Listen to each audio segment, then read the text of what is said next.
नमस्कार दोस्तों, जय माता दी। तो आज के इस वीडियो में हम बात करने वाले हैं महाभारत युद्ध के कुछ चर्चित श्राप।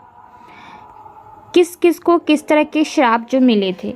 तो चलिए वीडियो शुरू करते हैं। संपूर्ण महाभारत चमत्कार, रहस्य, वरदान और श्राप का एक लेखा जोखा है। महाभारत में वैसे तो सैकड़ों श्राप और वरदान मिल जाएंगे, लेकिन हम यहाँ कुछ प्रमुख श्राप के बारे में आपसे शेयर करने वाले हैं इस वीडियो को। सबसे पहले, एक बार धू नामक वसु ने वशिष्ठ ऋषि की कामधेनु का हरण कर लिया। इससे वशिष्ठ ऋषि ने धू से कहा कि ऐसा काम तो मनुष्य करते हैं, इसलिए तुम 8 वसु मनुष्य हो जाओगे। यह सुनकर वसुओं ने घबरा कर वशिष्ठ जी से प्रार्थना की, तो उन्होंने कहा कि अन्य वसु तो वर्ष का अंत होने पर मेरे शाप से छुटकारा पा जाएंगे, लेकिन इस धू को अपनी करने का फल भोगने के लिए 1 जन्म तक मनुष्य बनकर पीड़ा भोगनी होगी। यह सुनकर वसुओं ने गंगा जी के पास जाकर उन्हें वशिष्ठ जी के श्राप को विस्तार से बताया और प्रार्थना की कि आप मृत्यु लोक में अवतार लेकर हमें गर्भ में धारण करें और ज्यों ही हम जन्म लें हमें पानी में डुबो दें। इस तरह हम जल्दी से सभी मुक्त हो जाएंगे।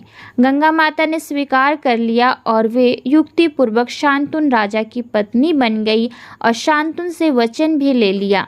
शांतनु ने गंगा के गर्भ में पहले जो 7 पुत्र पैदा हुए थे उन्हें उत्पन्न होते ही गंगा जी के पानी में डुबो दिया, जिससे 7 वसु तो मुक्त हो गए, लेकिन 8वें में शांतनु ने गंगा को रोककर इसका कारण जानना चाहा। गंगा जी ने राजा की बात मानकर वसुओं को वशिष्ठ के शाप का सब हाल कह सुनाया। राजा ने उस 8वें पुत्र को डुबने नहीं दिया और इस वचन भंगता के कारण गंगा 8वें पुत्र को सौंपकर अंतर्ध्यान हो गई।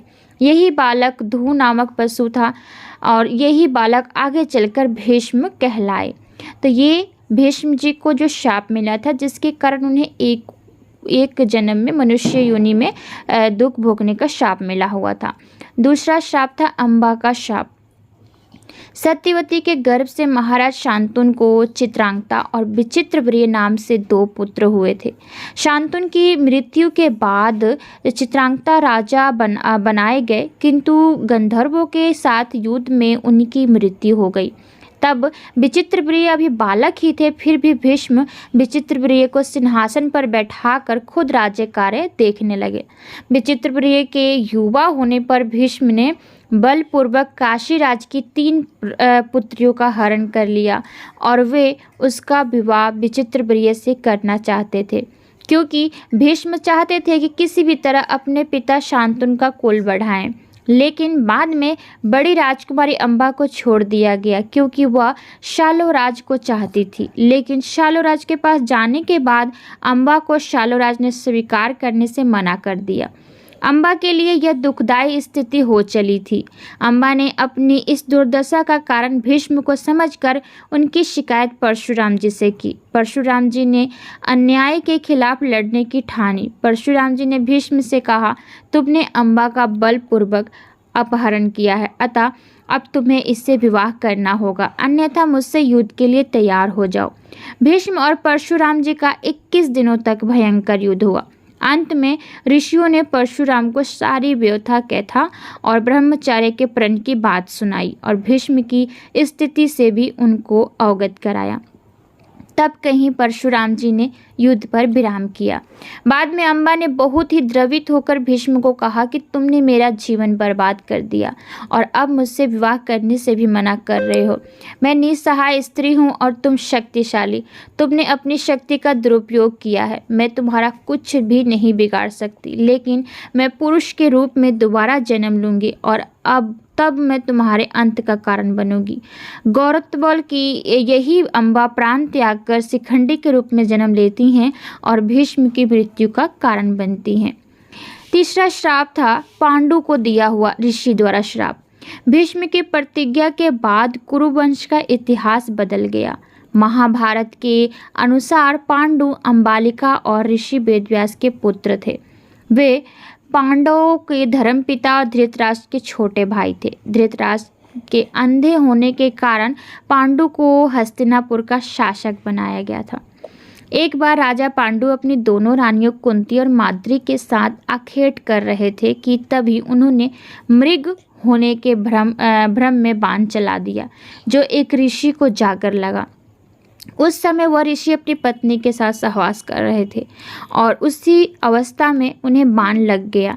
इसलिए उन्होंने पांडु को श्राप दिया कि जिस अवस्था में उनकी मृत्यु हो रही है, उसी प्रकार जब भी पांडु अपनी पत्नियों के साथ सहवास करने जाएंगे तो उनकी भी मृत्यु हो जाएगी। उस समय पांडु की कोई संतान नहीं थी। तब उनके लिए यह संकट की बात हो गई थी। जब उन्होंने यह बात कुंती को बताई तो कुंती ने उन्हें ऋषि दुर्वासा द्वारा उनको मिले वरदान की बात कही। इस वरदान से कुंती किसी भी देवता का आह्वान कर उन्हें बुलाकर उनके साथ उनके द्वारा पुत्र प्राप्त कर सकती थी। विवाह पूर्व उन्होंने सूर्यदेव का आह्वान किया था, जिसके चलते कर्ण का जन्म हुआ था, लेकिन कुंती ने लोक लज्जा के कारण उसे नदी में बहा दिया था। पांडु मान गए। तब कुंती ने एक एक करके कई देवताओं का आह्वान किया। इस प्रकार माद्री ने भी देवताओं का आह्वान किया। तब कुंती को 3 और माद्री को 2 पुत्र प्राप्त हुए, जिनमें युधिष्ठिर सबसे ज्येष्ठ थे। कुंती के अन्य पुत्र थे भीम और अर्जुन, और माद्री के पुत्र थे नकुल और सहदेव। कुंती ने धर्मराज वायु एवं इंद्र देवता का आह्वान किया था, तो माद्री ने आश्विन कुमारों का। एक दिन वर्षा ऋतु का समय था और पांडु और माद्री वन में विहार कर रहे थे। उस समय पांडु अपने काम बेकर नियंत्रण न रख सके और माद्री के निकट चले गए, जिससे उन्हें ऋषि के शाप की याद नहीं रहा। तब ऋषि का शाप महाराज पांडु की मृत्यु के रूप में फलित हुआ। माद्री पांडु की मृत्यु पर बर्दाश्त नहीं कर सकी और उनके साथ सती हो गई। यह देखकर पुत्रों के पालन पोषण का भार अब कुंती पर आ गया था। उसने अपने मायके जाने की बजाय हस्तिनापुर का रुख लिया। हस्तिनापुर में रहने वाले ऋषि मुनि सभी पांडवों को राजा पांडु का पुत्र मानते थे, तो वे सभी मिलकर पांडवों को राजमहल छोड़कर आने के लिए कहते हैं। कुंती के कहने पर सभी पांडु का पुत्र मान लिया और उनका स्वागत किया। राजमहल में कुंती का सामना गांधारी से भी हुआ। कुंती वासुदेव जी की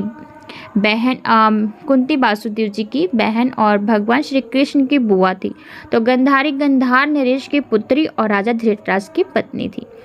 चौथा श्राप मिला था कर्ण को। उस काल में द्रोणाचार्य, परशुराम और वेदव्यास को ही ब्रह्मास्त्र चलाना और किसी के द्वारा ब्रह्मास्त्र का प्रयोग किए जाने पर उसे असफल कर देना याद था। उन्होंने यह विद्या अपने कुछ खास शिष्यों को ही प्रदान की थी। उसमें भी किस तरह ब्रह्मास्त्र को असफल करना, यह कम ही शिष्यों को याद था। जब द्रोणाचार्य ने कर्ण के सूत पुत्र होने को जानकर ब्रह्मास्त्र विद्या सिखाने से इनकार कर दिया था, तो वे परशुराम के पास पहुंचे थे। परशुराम ने प्रण लिया था कि वे इस विद्या को किसी ब्राह्मण को ही सिखाएंगे, क्योंकि इस विद्या के दुरुपयोग का खतरा बढ़ गया था। उस काल में तापस, कुशाग्र, विनम्र, ब्रह्मज्ञाता और विद्यावान लोगों को ही ब्राह्मण कहा जाता था।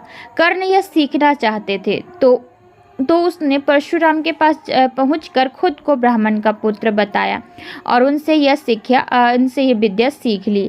परशुराम ने ब्रह्मास्त्र के अलावा कर्ण को अन्य सभी अस्त्र शस्त्र की शिक्षा दी थी। फिर एक दिन जंगल में कहीं जाते हुए परशुराम को थकान महसूस हुई। उन्होंने कर्ण से कहा कि वे थोड़ी देर सोना चाहते हैं। कर्ण ने उनका सिर अपनी गोद में रख लिया। परशुराम गहरी नींद में सो गए। तभी कहीं से एक कीड़ा आया और वो कर्ण की जांघ पर डंक मारने लगा। कर्ण की जांघ पर घाव हो गया, लेकिन परशुराम की नींद खुल जाने के भय से वह चुपचाप बैठा रहा। घाव से खून बहने लगा। बहते खून ने जब परशुराम को छुआ तो उनकी नींद खुल गई। उन्होंने कर्ण से पूछा कि तुमने इस कीड़े को हटाया क्यों नहीं। कर्ण ने कहा कि आपकी नींद टूटने का डर था, इसलिए। परशुराम ने कहा कि किसी ब्राह्मण में इतनी सहनशीलता नहीं हो सकती। तुम जरूर कोई क्षत्रिय हो, सच सच बताओ। तब कर्ण ने सच बता दिया।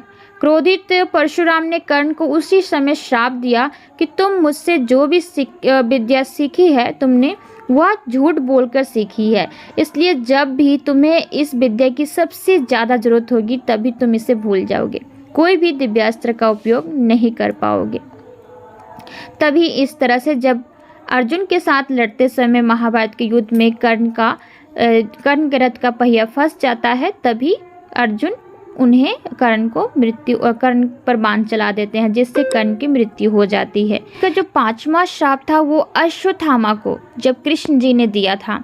महाभारत के युद्ध में अश्वत्थामा ने ब्रह्मास्त्र छोड़ दिया था, जिसके चलते लाखों लोग मारे गए थे। अश्वत्थामा के इस कृत्य से क्रोधित कृष्ण जी बहुत क्रोधित हुए और उन्होंने अश्वत्थामा को शाप दिया था कि तू इतने वधों का पाप ढोता हुआ 3000 वर्ष तक निर्जन स्थानों में भटकेगा।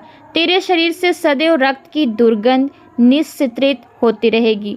तू अनेक रोगों से पीड़ित रहेगा। व्यास ने श्री कृष्ण के वचनों का अनुमोदन किया है।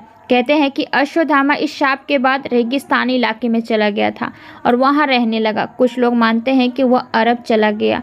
उत्तर प्रदेश में प्रचलित मान्यता अनुसार अरब में उसने कृष्ण और पांडवों के धर्म को नष्ट करने की प्रतिज्ञा ली थी। हालांकि भारत में लोग दावा करते हैं कि अमुक जगहों पर अश्वत्थामा आता रहता है, लेकिन अब भी इसकी सच्चाई की पुष्टि नहीं मिलती है।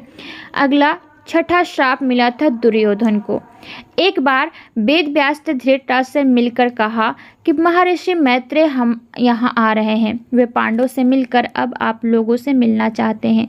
वे ही तुम्हारे पुत्र को पांडवों से मेल मिलाप का उपदेश देंगे।